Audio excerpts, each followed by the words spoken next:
என் லைஃப்பில் இந்த மாதிரி ஒரு பெயின்ஃபுல்லான ஒரு சுச்சுவேஷனை நான் ஃபேஸ் பண்ணதே கிடையாது. மனசு முழுக்க வலி வலி மட்டும்தான். இந்த சுற்றுப்பயணத்தில் என்னென்ன மக்கள் பார்க்க வராங்க, அதுக்கு ஒரே ஒரு காரணம் தான், அவங்க என் மேலே வச்சிருக்கிற அன்பும் பாசம். அந்த அன்புக்கும் பாசத்துக்கும் நான் எப்பவும் கடமைப்பட்டிருக்கிறேன்.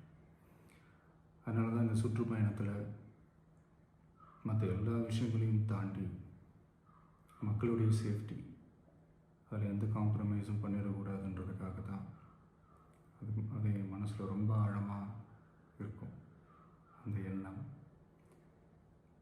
அதனால தான் இந்த அரசியல் காரணங்கள் எல்லாத்தையும் தவிர்த்துட்டு ஒதுக்கி வச்சுட்டு மக்களுடைய சேஃப்டி மட்டும் மைண்டில் வச்சுக்கிட்டு அதுக்கான இடங்களை சூஸ் பண்ணுறது, அதுக்கான இடங்களை பார்த்து பர்மிஷன் கேட்குறது, போலீஸ் டிபார்ட்மெண்ட்டில் அதை ரிக்வெஸ்ட் பண்ணி கேட்போம். ஆனால் நடக்கக்கூடாதது நடந்துருச்சு. நானும் மனுஷன் தானே.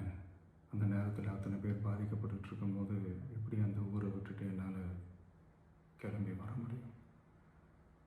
நான் திரும்ப அங்கே போகணும்னு இருந்துச்சுன்னா அதை ஒரு காரணம் காட்டி அங்கே வேறு சில பதட்டமான சுச்சுவேஷன்ஸ், வேறு சில அசம்பாவிதங்கள், அந்த மாதிரி எதுவும் நடந்துடக்கூடாதுன்றதுக்காக தான் நாங்கள் அவாய்ட் பண்ணோம். இந்த நேரத்தில் சொந்தங்களை இழந்து தவிக்கிற அத்தனை குடும்பங்களுக்கும் என்னுடைய ஆழ்ந்த இரங்கலை தெரிவிச்சுக்கிறேன். எனக்கு தெரியும், என்ன சொன்னாலும் இது ஈடேயாகாதுன்னு எனக்கு தெரியும். ஹாஸ்பிட்டலில் ட்ரீட் பண்ணிகிட்ருக்கிற எல்லாருமே சீக்கிரமாக க்யூர் ஆகி வரணுன்றது இந்த நேரத்தில் நான் வேண்டிக்கிறேன்.